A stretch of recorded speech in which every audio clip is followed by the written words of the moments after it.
Hello प्यारे दोस्तों, दीप academy के यूट्यूब चैनल पर आप सभी का स्वागत है। आइए आज हम इस वीडियो में देखते हैं लाभ हानि के प्रश्न, जो लाभ तथा हानि में कम या अधिक मूल्य पर आधारित प्रश्न है तथा नया या पुराना मूल्य पर, नया या पुराना मूल्य पर, इसे कहते हैं नया मूल्य या पुराना मूल्य। तो इस बात को पहले हम समझते हैं। यदि किसी वस्तु के मूल्य में x% कमी या वृद्धि करने पर एक व्यक्ति को ए रुपया में बी वस्तु अधिक या कम मिलता है, तो वस्तु का आपसे पूछेगा नया मूल्य या आपसे पूछेगा बढ़ा मूल्य, ये आपसे पूछेगा बढ़ा मूल्य या आपसे पूछेगा घटा मूल्य। तो घटा मूल्य, नया मूल्य, बढ़ा मूल्य, घटा मूल्य। या आपसे पूछेगा वर्तमान मूल्य, आपसे पूछेगा वर्तमान मूल्य क्या होगा, वर्तमान मूल्य। तो आपको क्या बताना है कि ए रुपया में बी वस्तु गुणित्ते यक्स बटा कितना 100 लिख देना है। यक्स बटा कितना लिख देना है, 100 लिख देना है। तो ऐसे ही आपसे पूछेगा पहले का मूल्य या आपसे पूछेगा प्रारंभिक मूल्य या आपसे पूछेगा कि घटने से पहले का मूल्य, घटने से पहले का मूल्य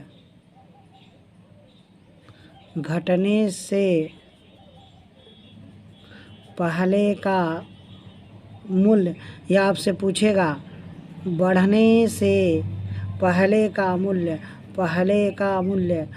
आपसे पूछा जाए पहले का मूल्य, प्रारंभिक मूल्य, घटने से पहले का मूल्य या बढ़ने से पहले का मूल्य, तब आपको क्या बताना है। तो आपको बताना है ए रुपया में बी वस्तु गुणित्ते यक्स बटा 100 प्लस माइनस, यहाँ प्लस माइनस एक्स। तो लाभ होने पर प्लस का चिन्ह, हानि होने पर माइनस का चिन्ह।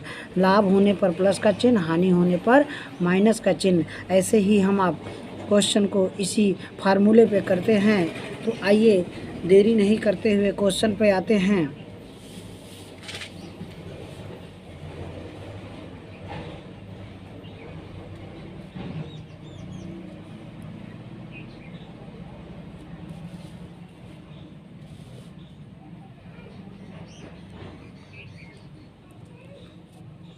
चावल के मूल्य में 20% कमी होने से एक व्यक्ति 385 रुपये में 3.5 किग्रा चावल और ख़रीद लेता है। तो चावल का प्रारंभिक मूल्य कितना है, अर्थात हमसे पूछ रहा है चावल का पहले वाला मूल्य पूछ रहा है।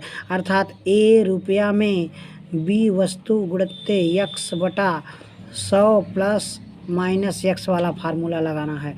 अर्थात हमें चावल के मूल्य में 20% कमी होने पर, अर्थात 385 बटा 3.5 गुणित्ते 20% की कमी, तो यहाँ 20 और आपको प्रारंभिक मूल्य पूछ रहा है, तो यहाँ पर 20% की कमी है तो 80 हो जाएगा। 100 में से 20 घटाएंगे तो 80 हो जाएगा। तो 20 चौके 80 होता है, 20 चौके 80 होता है। तो यहाँ जब दशमलव है, दशमलव को ऊपर ले जाएंगे, यहाँ हो जाएगा 10। तो 2 से कटाएंगे 2 आ जाएगा और 2 से कटाएंगे 5 आ जाएगा। 5 सत्ते 35 होगा और 5 सत्ते 35 होगा। तो इसको 7 से कटाएंगे, 7 पचे 35, ये आपका 7 पचे 35 हो जाएगा। फिर आपका 3 बचेगा, 7 पचे 35 बटा 2 हो जाएगा। अर्थात हमारा आंसर आ जाएगा 27.5 आ जाएगा। कितना आ जाएगा, तो प्रारंभिक मूल्य कितना है, 27.5 है। ऐसे ही नेक्स्ट क्वेश्चन देखते हैं।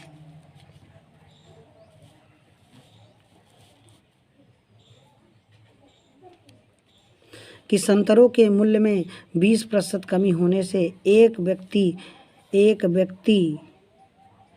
120 रुपया में 20 अधिक संतरे खरीद सकता है। तो संतरों का प्रारंभिक मूल्य प्रति किग्रा कितना है, संतरों का प्रारंभिक मूल्य प्रति किग्रा कितना है। तो 120 बटा 20 गुणित्ते कितना लिखना है, तो 20 बटा प्रारंभिक मूल्य पूछा तो 80, तो 20 चौके 80 हो जाएगा, 20 चौके 80 हो जाएगा, एक जीरो से कट जाएगा और 4 तिहाई 12 हो जाएगा, अर्थात 3/2 अर्थात 1.5 हो जाएगा। तो प्रारंभिक मूल्य कितना था, 1 रुपये 50 पैसा, 1 रुपये 50 पैसा भी बोल सकते हैं, 1 रुपये 50 पैसा भी बोल सकते हैं। ऐसे ही नेक्स्ट क्वेश्चन देखते हैं।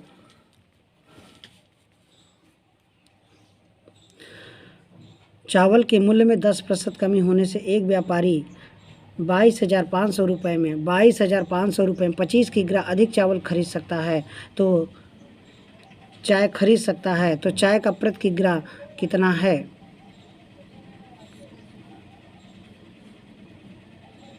आइए हम क्वेश्चन देखते हैं कि चाय के मूल्य में 10% कमी होने पर एक व्यापारी 22,500 रुपये में 25 किग्रा चाय अधिक खरीद सकता है, तो चाय का मूल्य प्रति किग्रा कितना है। तो चाय का मूल्य प्रति किग्रा कितना है, इसका वर्तमान मूल्य पूछ रहा है, तो अर्थात 22,500 बटा कितना 25 गुणित्ते 10 बटा कितना 100 रखना है, कितना रखना है 100 रखना है। तो आपका ये दो जीरो से क्या हो जाएगा, कट जाएगा, आपका 25 नवैया हो जाएगा, कट जाएगा, अर्थात आपका वर्तमान मूल्य आपका 90 रुपये आ जाएगा। कई रुपये आ जाएगा, 90 रुपये आ जाएगा। वर्तमान मूल्य आपका कितना आएगा, 90 रुपया हो जाएगा।